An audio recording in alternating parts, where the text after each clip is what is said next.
Lucas 10, 25 ao 37. Quem? Pronto.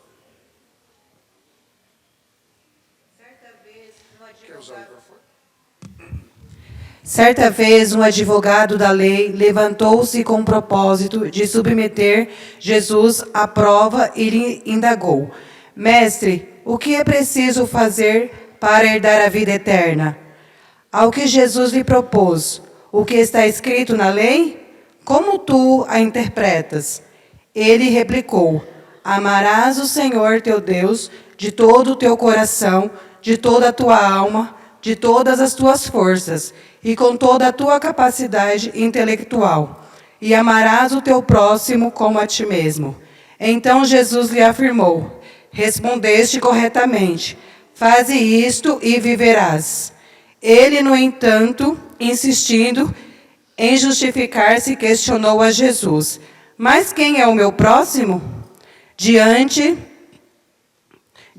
do que Jesus lhe responde assim: Certo homem descia de Jerusalém para Jericó, quando veio a cair nas mãos de alguns assaltantes, os quais depois lhe roubaram tudo e espancaram, fugiram, abandonando-o quase morto.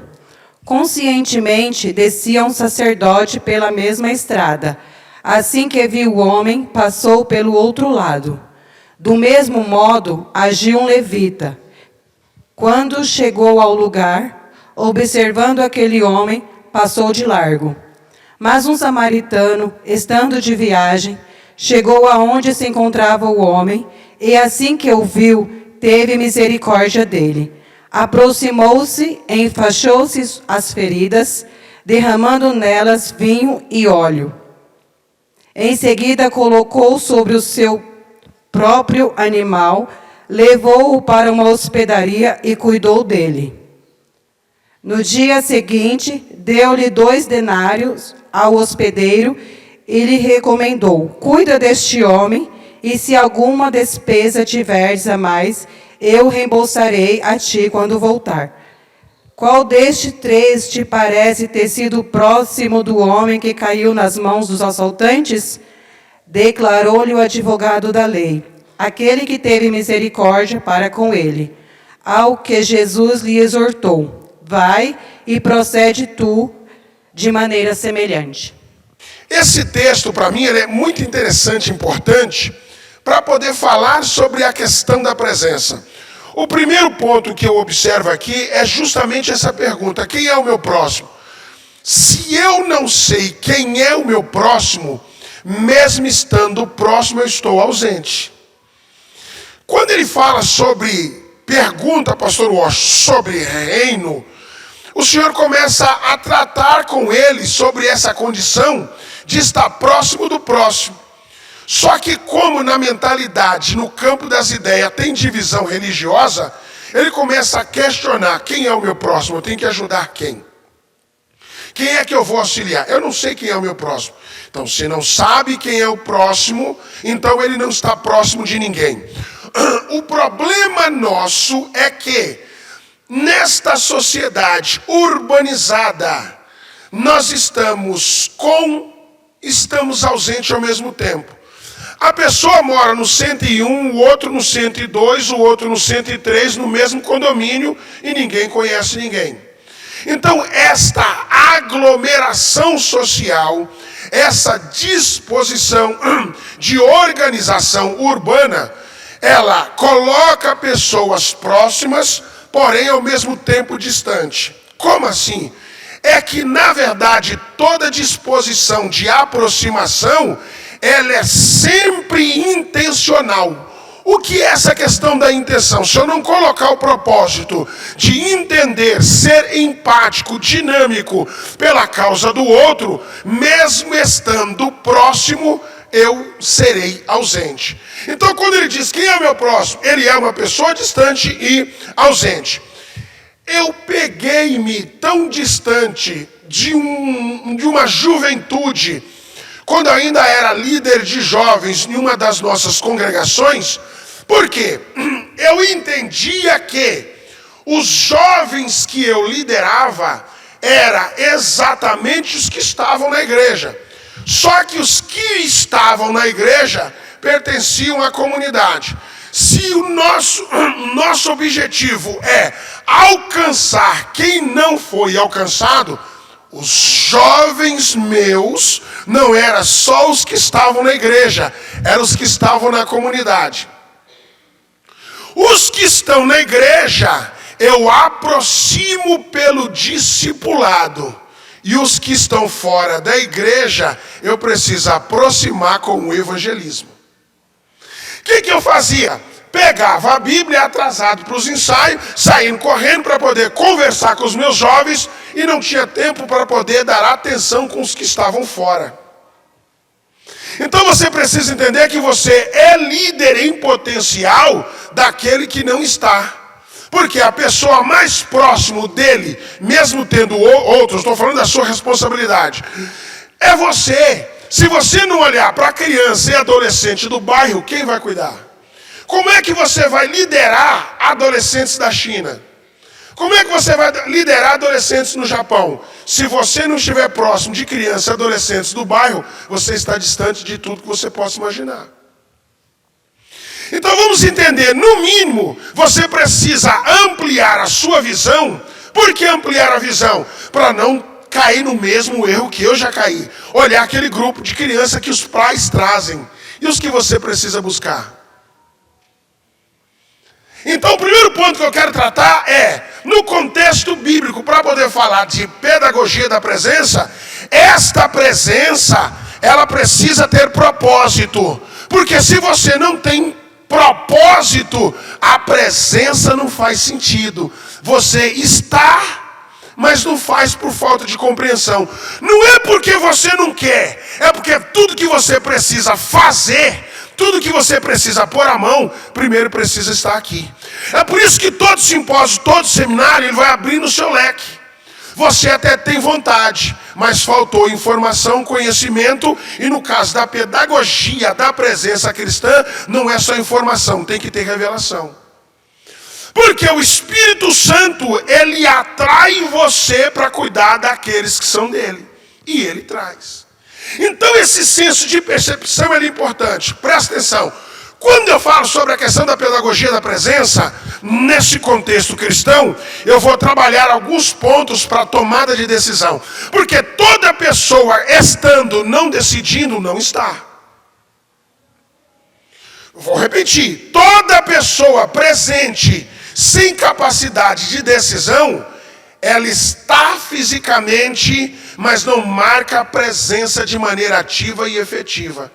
Primeiro ponto, para a gente entender pedagogia da presença, é justamente essa condição de entender o cenário, qual é a realidade. Todo o processo de tomada de decisão, você precisa estar dentro de um contexto. O que é o cenário? É um ambiente que você está presente.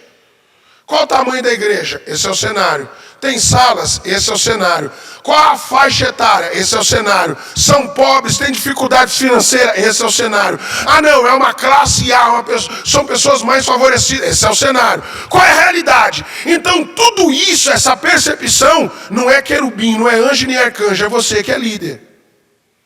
Amém? Vocês estão comigo aqui? Esta percepção é importante. Um dia, eu cheguei para um líder, pastor, e disse para ele, pastor, o senhor precisa dar um check-up na igreja, arrumar os banheiros. Para as pessoas, ele falou, mas é o Espírito Santo que traz. Eu falei, só que a classe, a pessoa mais simples, pobre, gosta de coisa organizada, coisa bonita, coisa... banheiro tá ruim. Aí ele falou, mas o Espírito Santo que traz. Eu falei assim, só que a classe que você lida é uma classe que tem eles estão acostumados com um ambiente um pouco mais sofisticado. Preste atenção. Quando você fala de pedagogia significativa, não é só o conteúdo, o lugar conta. O visual faz diferença. Se isso aqui é para faixa etária, para criança, adulto já gosta quanto mais criança. Então, quando você coloca pedagogia significativa e pedagogia da presença, você precisa tratar o ambiente. Espiritualmente, Deus faz através da palavra, quando você usa, conta uma história bíblica, faz a aplicação, tudo isso é importante. Só que quando a pessoa chega, aquele cartão de visita, aquele ambiente, eu não esqueço a minha chegada no departamento. E a Idelma lembra, a Juliana lembra? Decoraram uma sala aqui com uma característica de um avião. Pegaram um carrinho, as meninas com tudo vestido de aeromoça. Quando eu bati, que eu cheguei assim, eu estou dentro do avião. Isso é presença. Isso é o lúdico. Cadê a Idelma? Lembra, Idelma? Estou cego, está ali. Então, isso é importante. Agora, preste atenção. Você precisa fazer com os recursos que tem. O que é fazer uma boa gestão do departamento? É você decidir bem usando os recursos que tem. Só que você não pode decidir mal tendo disponíveis os recursos e não usar. Tem gente que quer e não tem gente que tem e não sabe usar o que tem. Só que o belo de tudo para ser presente é poder entender todo o cenário que você está contextualizado nele. Qual que é a realidade? Na minha época, mais novo, a gente falava assim, viajar na maionese. O que acontece? Um líder não pode ser desfocado. O que é senso de presença? É você entender o ambiente aqui e agora. Porque ninguém é presente no futuro. Você idealiza o que quer no futuro. Você foi presente no passado, mas se você não ser presente no presente, como é que você aproveita o tempo? Criança, adolescente, você pega um menino com 15, em 3 anos, já está entrando na juventude. Passa muito rápido. E não é qualquer pessoa. Ali está uma criança, um adolescente em potencial. Como assim em potencial? Hoje ela é uma semente. Amanhã ela é uma árvore frutífera frondosa. Quem um dia foi minha professora de escola dominical, que ainda está lá no parque, eu preciso voltar lá e dar um beijo nela. Faz tempo que eu não vejo a irmã Ruth. Quem um dia foi minha professora de escola dominical, não imaginava que um dia eu fosse o pastor, que o aluno, o professor sempre imagina aonde uma criança pode chegar. Mas hoje, para mim, não tem coisa mais gostosa do que ser grato, abraçando. Nunca foi dinheiro. Porque nenhum de vocês faz por dinheiro. Vocês fazem por um resultado efetivo. Agora, imagina ir tomar um café com uma professora de escola dominical. Um dia Deus usa alguém e fala, vou te colocar entre os grandes. Eu pensava que grande era quem tinha cargo. Não, acho que eu vou chegar naquela sede. Aí eu entendi que grande é quem entende. É aquela irmãzinha lá que me abraçou quando eu ainda não tinha potencial para nada. Hã? Quem que é grande? Grandes são os pequenos que têm revelação. Amém, queridos? E vai dando glória que eu vou começar a correr aqui já. Eu sou facinho para acabar com isso tudo. Eu já começo a querer pregar. Vou mandar. Gente, olha só. Como é que eu marco presença? Quem está, eu tenho um propósito. Eu trabalho educação, nós trabalhamos discipulado. Agora, preste atenção, pelo amor de Deus, que eu tenho pouco tempo aqui, eu falo muito. Escuta, ouça-me por favor. Olha só, o discipulado não é só para batismo. Qual que é o problema que a gente tem hoje? O adolescente, ele batiza aqui nas águas, no nosso caso. Aí o que a gente entende? Ele batizou, ele não vai ficar mais nos adolescentes, tem que ir para o jovem. Ué, adolescente não pode ser um adolescente batizado nas águas, não pode continuar no grupo? O menino tem 13 anos, sei lá, se batizou aqui, você já é batizado, você já é um servo de Deus. E antes não era? Você já é um servo de Deus, vai para os jovens. O adolescente que não é batizado não é um servo de Deus? É tudo dentro do tempo. Agora, presta atenção. Então, quando eu falo sobre essa questão de ser presente, o discipulado não termina quando batiza. Você trabalha a vida cristã e vai desenvolvendo liderança neles. O ciclo de maturidade para você ser presente é fazê-los, escuta pelo amor de Deus, fazê-los entender o que foi feito na cruz é efetivo e ativo ainda hoje, depois de 2020 e poucos anos. o que foi feito na cruz. Quando ele entendeu, o feito da cruz tem efeito nele. Quando ele confessou com a boca e creu com o coração, então na cruz é Cristo por ele. Quando ele entende, é Cristo nele. E onde é que está o ciclo de maturidade? O protagonismo juvenil cristão. Qual que é? Agora é Cristo através dele. Você vai gerando discípulos assim. Amém? Cristo por ele na cruz. Cristo nele no coração. Cristo através dele, através dos pés e as mãos. É isso. Ah, mas somos adolescente ainda. Põe ele numa casa com violão para você ver. Aproveita esses meninos da igreja que tem professor, alguém que conhece de música. Traz agregado para ampliar a sua presença. Quem quer ser presente não faz só. Porque toda pessoa que centraliza demais, tentando fazer tudo sozinho, é presente, mas é ausente naquilo que é efetivo. Ah, o departamento é meu, a igreja é minha, eu não sei o quê. Tá bom, então fica sozinho. E não faz nada. Divide. Pega lá o professor de música, o maestro da banda, faz ele entender que é parceiro do seu departamento. Você vai ampliar. Isso é delegar responsabilidade. Qual que é o segredo? Centraliza informação e descentralização. Como assim? Você precisa saber tudo o que acontece no departamento. O pastor chegou e falou, tem um evento aí, você que é líder do departamento. Pastor, o senhor sabe que eu não sei? Pronto, está errado. Você tem que saber de tudo, mas não precisa fazer tudo. Você sabe exatamente o que precisa ser feito e delegar para quem vai fazer. Agora, vamos correr. Bom, vamos falar sobre os aspectos que fazem parte do processo de aprofundamento da pedagogia da presença. Crescer no equilíbrio afetivo. Por mais que o Espírito de Deus lhe auxilie, ser presente, estando presente, você é dono de problemas. Ou seja, existe necessidade. Onde existe necessidade, também existe oportunidade. Aonde existe risco, tem que ter proteção. Então, se existe uma necessidade, você precisa chegar com uma oportunidade. Aonde tem risco, você precisa chegar com uma proteção. Só que o que você faz pelo outro, tentando gerar vida, não pode te matar. Você não pode cuidar de um departamento e falar assim, o que foi, irmã? Eu não sei, irmão, eu estou todo arrebentado, eu estou todo machucado. Não precisa morrer fazendo. Tem que ter vida executando.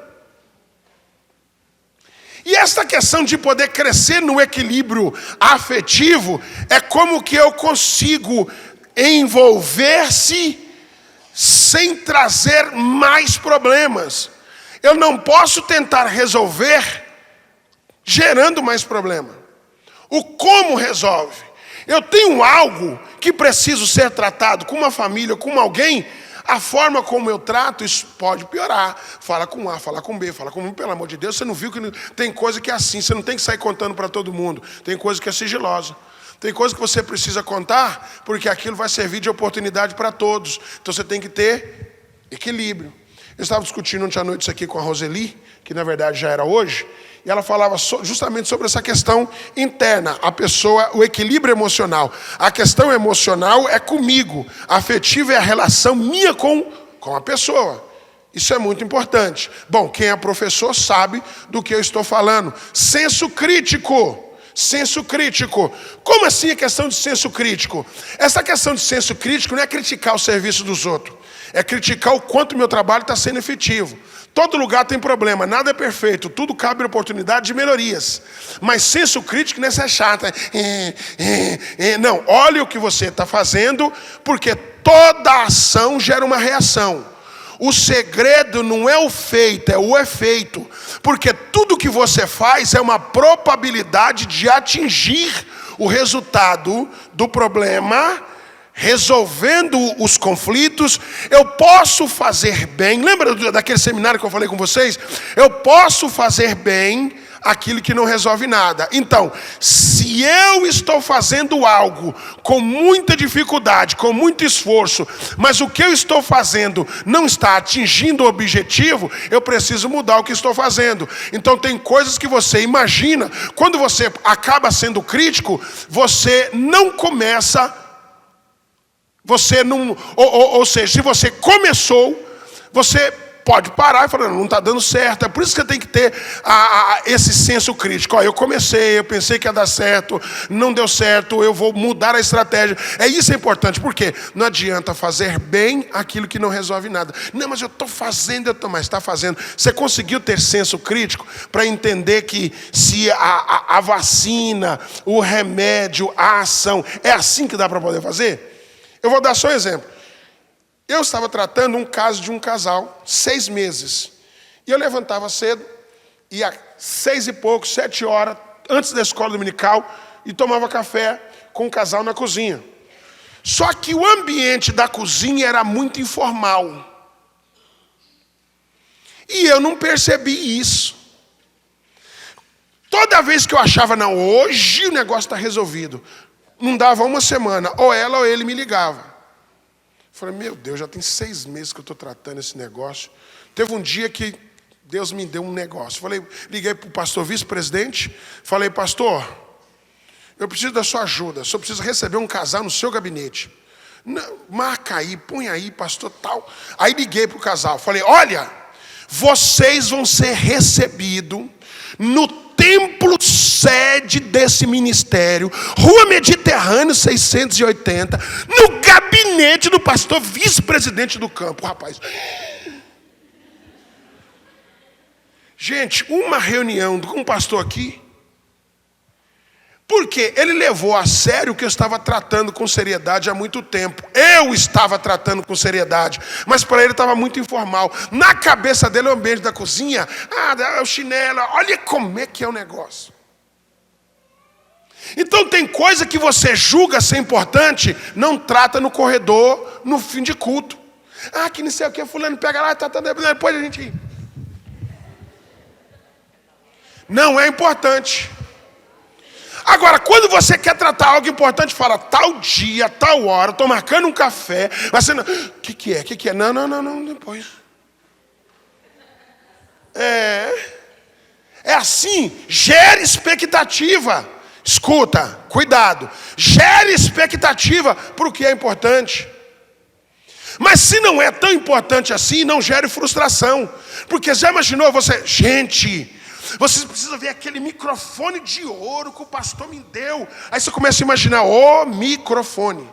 Aí quando você olha, ele é igual como qualquer um outro microfone. Você fala, você trabalhou na cabeça da pessoa uma expectativa. Então não venda aquilo que você não vai conseguir exceder em expectativa. Mas não tire o valor também daquilo que é importante, tratando de qualquer jeito. Isso é senso crítico. Valorize o que exatamente é. Você já decepcionou quando alguém falou assim, olha, quando você chegar lá, você vai ficar de queixo caído. Vai ter que ter um carrinho para carregar o seu queixo.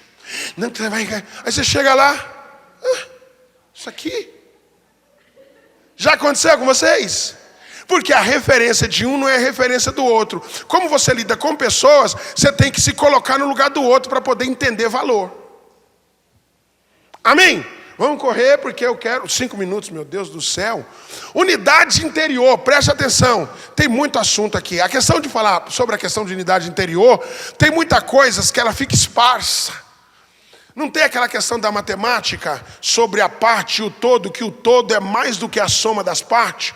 Tem hora que você junta as coisas, você organiza, você tem uma unidade interior, é você conseguir enxergar. Se eu mexer aqui, vai afetar aqui. Se eu atuar aqui, isso é conseguir enxergar. É você pegar todas as informações para poder... Você é líder, pelo amor de Deus. Essa questão da unidade interior é você agregar tudo e conseguir olhar 360. Tem coisa que está muito solto. Uma coisa está aqui, outra informação está lá. Até você linkar uma coisa com a outra para poder decidir, você está presente, tem vontade, mas é ausente, porque você não conseguiu enxergar o todo do quebra-cabeça. Vamos lá.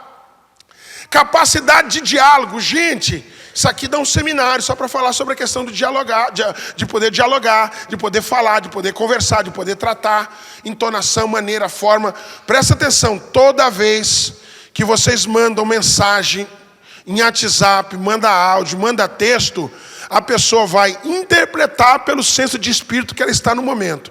Ela está chateada, levou uma bronca do chefe, você mandou uma mensagem. Quando ela olhou, a resposta vem, você está pensando que é o quê? Mas a sua intenção não era nem aquela. Cuidado com a mensagem que você manda, porque isso vai depender do momento. Está entendendo? Eu preciso mandar uma mensagem, a pessoa vai ter que parar para poder raciocinar, para poder entender. Manda de manhã. Você mandou 11h35, a pessoa está cansada, um dia sobrecarregada. Depende de muito, gente. Vou embora. Estabelecer boas relações. Tornar o encontro uma experiência. Aqui o negócio pega. A questão de tornar o ambiente uma experiência. Eu vou falar da minha experiência. Irmã, quando eu era criança, nós congregávamos numa igreja pobre, pequena, que hoje já é um templo na rua Paula Souza 220. Era um barracão azul na rua Novo Horizonte. Quando eu chegava aqui, era a experiência. Eu estou no templo sede. Meu pastor Roberto Montanheiro. Até hoje, quando eu faço eventos aqui, eu sempre falo com a Vasti, redobra lanche, porque nós não tínhamos comida. Nós tínhamos dificuldade, pegava papelão, engraxava sapato, comia resto de feira. A melhor alimentação era de segunda-feira, porque é o que sobrava da casa dos outros. Quando chegava a hora do lanche aqui, era a minha experiência. Então você nunca pode subjugar a experiência dos outros. Eu trouxe um rapaz da África para poder passar um tempo aqui, depois ele voltou para o interior. Eu peguei uns pão com mortadela, todo assim, bonito, dei para ele. A Roseli, quando viu o rapaz comendo pão com mortadela, você deu pão com mortadela para o rapaz? Essa é a experiência dela. Ele virou para mim e falou assim, eu vejo mortadela lá, eu tinha tanta vontade de comer assim, com vontade de pão com... Referência. Um cubano tem direito a 5 ovos e um frango a cada 20 dias. Tem uma irmã que veio trazer um presente para mim, num pregador, com um negócio, um arame. Aquilo para mim não significava nada de tanta coisa que a gente tem aqui, mas eu preciso descer ao nível da experiência dela. Você tem que tomar cuidado com as suas referências. Eu estava dando doutrina no dia de terça-feira, eu falei assim, vou reduzir, vou não sei o quê. Sabe aquele dia de terça-feira que você anda e prega, ensina? Eu falei, não, hoje arrebentei. Hoje eu dei o estudo. Veio a nova convertida e falou, pastor, posso falar uma coisa? Eu falei, ela vai elogiar, quer ver? Falou, pastor, o senhor falou, eu não entendi nada que o senhor falou. Gente, que decepção. Que decepção. Eu olhei para a cara dela assim e falei, não acredito. Só que depois eu fui entender o quê? Ela tem déficit de atenção. Está entendendo? Ela tem déficit de atenção, não consegue se concentrar, não. Então assim, a gente precisa ter essa... não, porque a gente vai evangelizar, porque eu sou pastor, que eu sou... tá. O grupo de jovens agora iniciaram o GF, que são grupos familiares. Lá, os jovens da sede de vez em quando estão lá. Gente, o Rodrigo é filho do missionário, nasceu, cresceu num campo missionário. Quando eu cheguei, ele me deu a oportunidade e eu comecei. E falar, e os meninos olhando para mim, um mexe no celular, um cutuca o outro, adolescente. Falei, gente, eu estou falando, os meninos não me ouvem. O Rodrigo pega a oportunidade na casa, pega um violão, ninguém canta porque não conhece um hino, eles não são filhos de crente, a experiência de alguém que começa desde os juniores na igreja é uma coisa. Os meninos estão tudo cheio de gíria, tudo cheio, não conhece a igreja. Para o Rodrigo falar de Jesus, para eles começou a falar do super-homem. E eu fiquei assim, ó. Eu entendi que eu precisava aprender a evangelizar. É fácil você dar um estudo para um menino que nasceu aqui na igreja, que participa da escola dominical e o que não conhece uma igreja. Questão da experiência. Vamos correr. Vamos lá? Descongela aí, profeta. A irmã está esperando aqui, ó. A igreja é a expressão terrena da realidade celestial. Vamos lá? 1, 2, 3. A igreja é a expressão terrena da realidade celestial. Ó, Denilson, eu acho que dá para melhorar. 1, 2, 3. A igreja é a expressão terrena da realidade celestial. Olha para mim, preste atenção. Se a igreja não for presente, trazendo o presente de Deus, não é o Lula, não é o Bolsonaro, não é a esquerda, não é a direita, não é o socialismo, não é o capitalismo. Boa política é bom, mas só a igreja tem o que o mundo precisa. O mundo passa as suas concupiscências, representante de Deus na terra, é a igreja. Se você deixar escapar, trazendo de Deus as referências do céu, assim na terra como no céu. Como que é? Ctrl+C no céu, Ctrl+V na terra. Você não inventa nada, você traz do céu para a terra. O único ambiente que você copia e não é plágio é o que é de Deus. Porque não tem imitação, é igual. Assim na terra como no céu. Rodrigo, levanta a mão assim. Quem quiser convidar para contar história bíblica, pode chamar. Vocês vão ver. Ah, porque só tem irmã. Ah lá, Rodrigo. Leva fantoche, faz trabalho, ele vai para cima. Você também conta história bíblica, profeta? Hã? Os meninos dão risada da minha cara, falou que eu fui contar a história bíblica. Falei, eu vou falar sobre a dracma perdida. Peguei umas moedas, joguei na piscina de bolinha. Falei, crianças, vamos procurar dracmas perdidas. Os meninos acabaram com o culto procurando as moedas. Eu não consegui controlar. Gente, para ser presente você tem que saber, mano. Não adianta chegar lá, que eu vou lá agora no congresso de crianças. Vou encontrar a dracma perdida, Rodrigo. Como piscina de bolinhas, os meninos acabaram com o culto procurando as moedas. É minha. Um tamanho, o pastor olhando para mim assustado. Me ajuda, gente. Gente, presta atenção. Esse material, eu não consigo acabar. Mas eu só quero mostrar para vocês que não basta estar, tem que saber estar.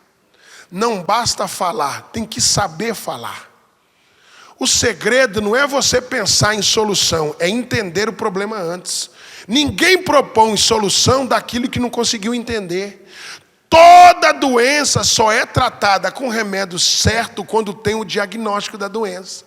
Você não entendeu os problemas das crianças, você não entendeu a necessidade dos adolescentes, e aí está todo empolgado, eu vou fazer. O que você pode fazer, o que você vai fazer, talvez não resolva nada. Talvez você precise envolver os pais. Qual o dia que você chamou os pais? A Roseli me falou uma coisa que eu nunca mais esqueci. Ela fez uma reunião com os pais para poder tratar um problema. Ela olhou assim para os pais e falou, meu Deus, acho que é melhor tratar com os filhos, porque tratando com os pais é pior. Então a fonte está em casa. E a gente precisa andar com isso. Amém, queridos?